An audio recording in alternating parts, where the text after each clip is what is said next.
white or black. Today's video I'm going to share an occurrence that happened to me when I was doing direct support. I worked with individuals that had disabilities, and we cared for them in a group home type of setting. We did everything from helping them with laundry to feeding them, passing their medications, helping them bathe, your basic life functions, and trying to adapt them with new skills. Occasionally, we would, they would be moved to different locations. But anyway, that's what today's video we're going to focus on, is an experience I had within one of these locations. Today's video is called Something in the Apartment.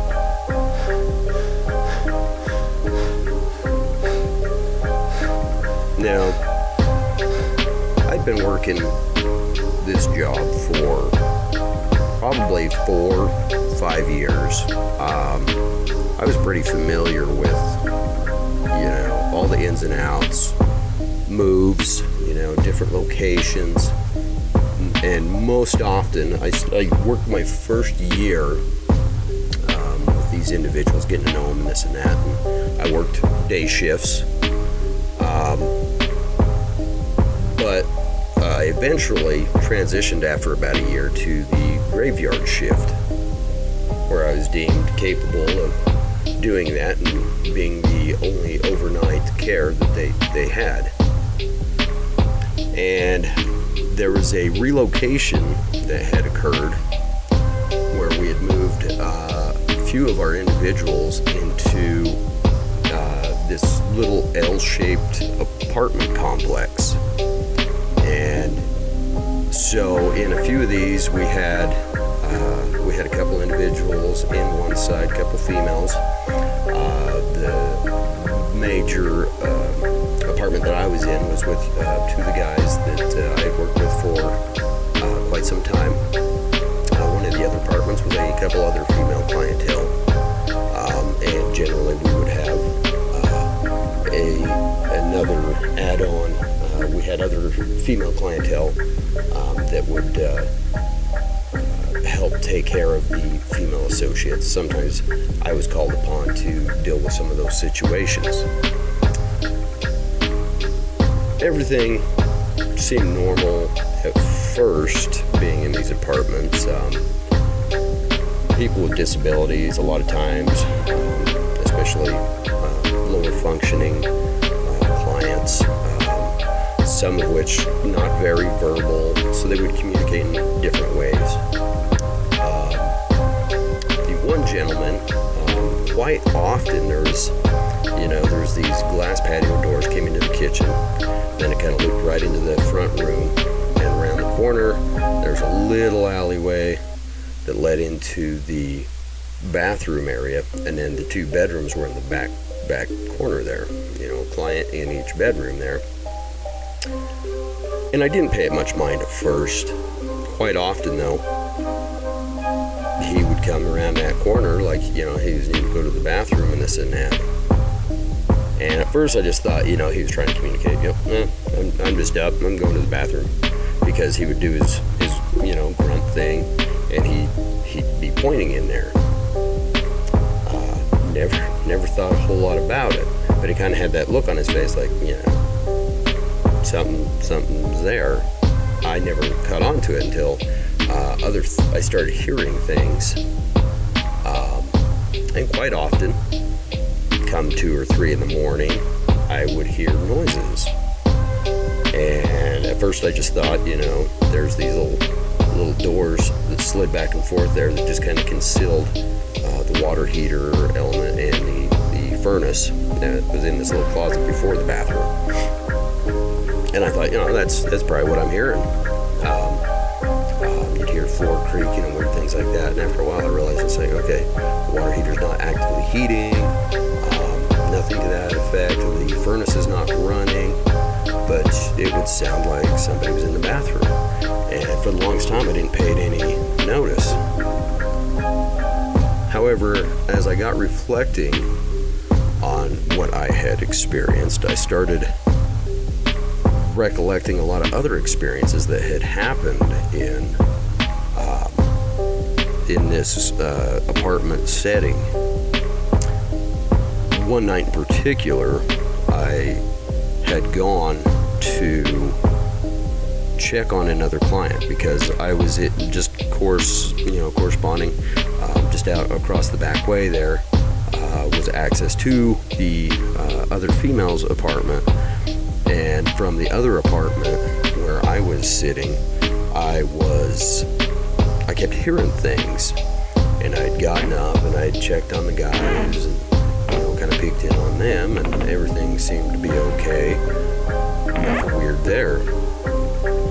After a while, I'd come to discern that it was coming from the other apartment, and I would take regular smoke breaks and this and that, and I had not seen anything.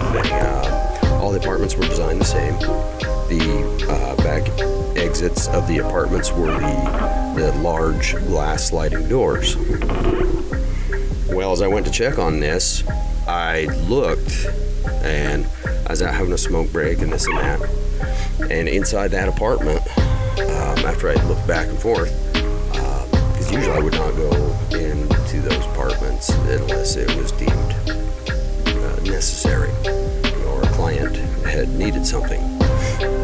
Well, something did not look right one night.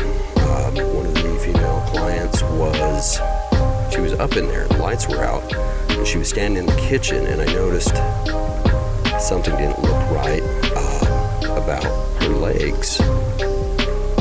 And I need to check on this. And so as I went to enter the apartment, as I got in there, I realized in her hand she had a large kitchen knife. And that's when I had noticed, the first initial thing that I went to check on was like, okay, all right, whoa, what's going on? Immediately your mind goes into a high alert mode.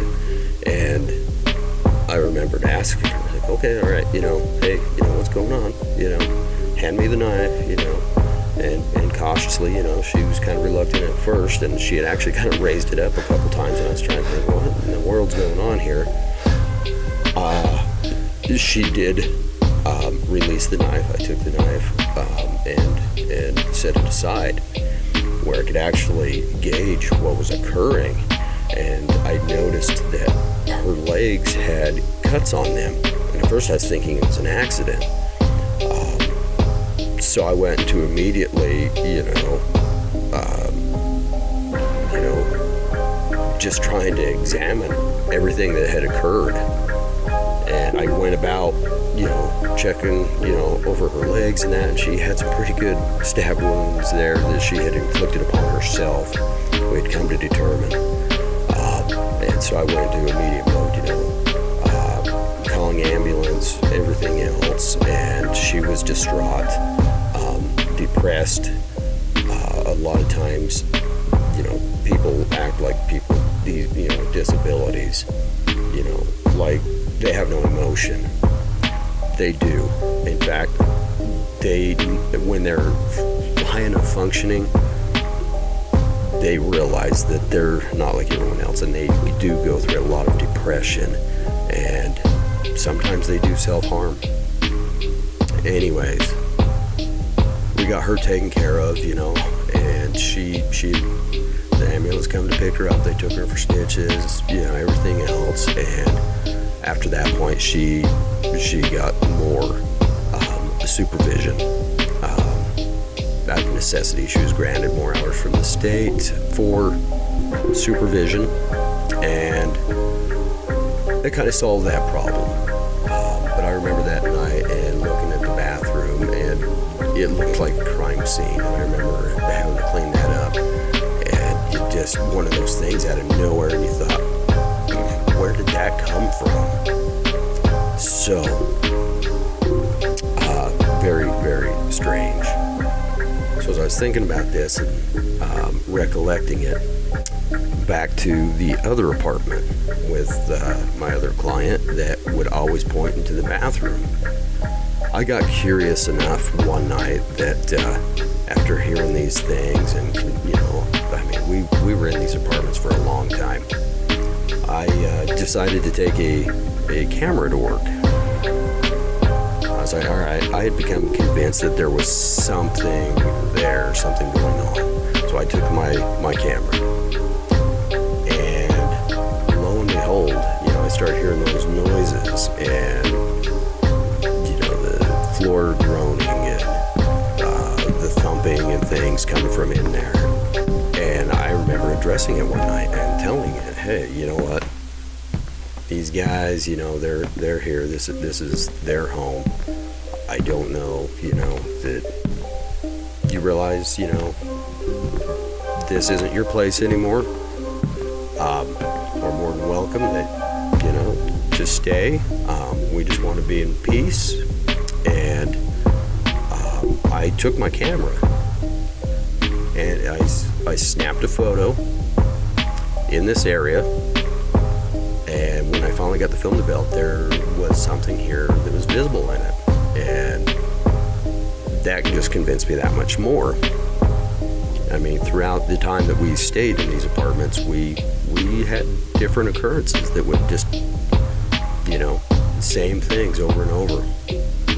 However, one night, and I don't know if it's that I had been working graveyards too much. I still thought I was getting fairly regular sleep. I don't know if it was great sleep or not. But I started having strange occurrences every time I'd be sitting there in that front room and that clients would be asleep. And I would be reading, and I started having symptoms when I was reading, where I would start having spasms like in my mouth, like whatever, my brain itching or something. I never paid it any mind. Sometimes I would set my book down.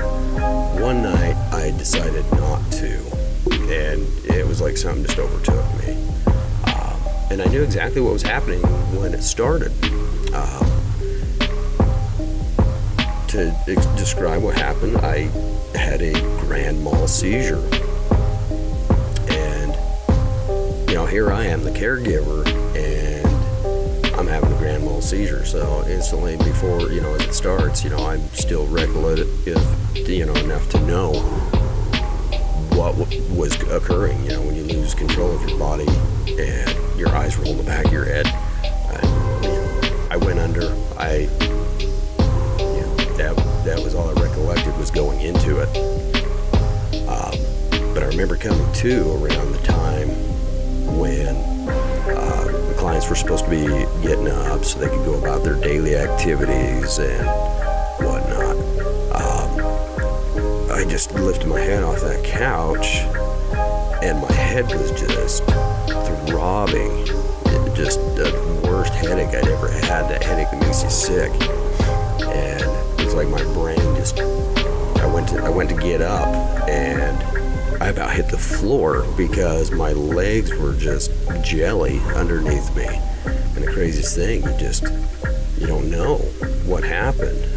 I didn't feel anything. In fact, other clients, I remember going next door and seeing if they had aspirin or anything to that effect, because my head was throbbing. And nobody noticed anything. It took me leaving those apartments and at the time getting back to my girlfriend's house, and I was wearing a white shirt, and I got to her house and I went in, and she instantly knew something wasn't right. She asked what was wrong. I said my head's split and I just got the splitting headache. And she said, "Oh my God, is that blood down your shirt?" And I looked down, and I had a trail of blood down my shirt. And granted, this was probably 15, 20 miles from work. I had driven that far, and my brain still apparently was not up to par. Then I felt the pain a bit in my mouth. And anyway, we decided, we found out that I had chewed through my tongue. I remembered then, it all came back to me. I had a seizure. And it was the only seizure I've ever had. But I look at all these other weird things that was going on in this apartment, and I wonder, was there something there? Was there something there affecting the clients? Was there something there that potentially had something to do with my seizure? Yeah. Needless to say, eventually we relocated back to a larger group home type of setting, one that was actually set up as campus housing for one of our local universities, and we were back in there, and that was pretty well about the end of that stuff going on. So I took this photo and I touched it up, and I'll let it kind of linger here at the end as I kind of played with the contrast and the color and the tints, and adjusted the highlights in this and that. You can see this initial photograph here at the end of this video, though. I'm going to let you take a glimpse at this photo, and we'll see if you can see what I can see. I zoomed in on the area that had kind of this human form, and off to the right at the top, if you really look at it after adjusting the brightness and playing with everything, it looks like a face. And this is a legitimate photo from that apartment. I appreciate you guys leaving any comments. Let me know what you think. If you guys enjoyed this video, I encourage you guys to give it a thumbs up, give me a like, subscribe, share these videos. Like I said, this is I do these videos a lot of times for clarity, not necessarily looking for clout. I do appreciate all you guys that have subscribed, and even the 2 recent ones I just had subscribed to the channel. I appreciate the support from the Philippines, Australia, the United Kingdom. I see I'm getting a lot of support in that area. I really feel for you guys too, and the things that are going on in your country. I can tell you, it's going on all around the world. Here in the U.S., things are looking pretty bleak as well. So we're with you guys. Be strong. Keep faith. Anyways, yeah, I encourage you guys to, if you found interest in the channel, go back, go through the channel. These videos go way back. I encourage you to watch some of the older videos and share some feedback. Let us know what you think. In the meantime, thanks for visiting White or Black. We will see you in the next video.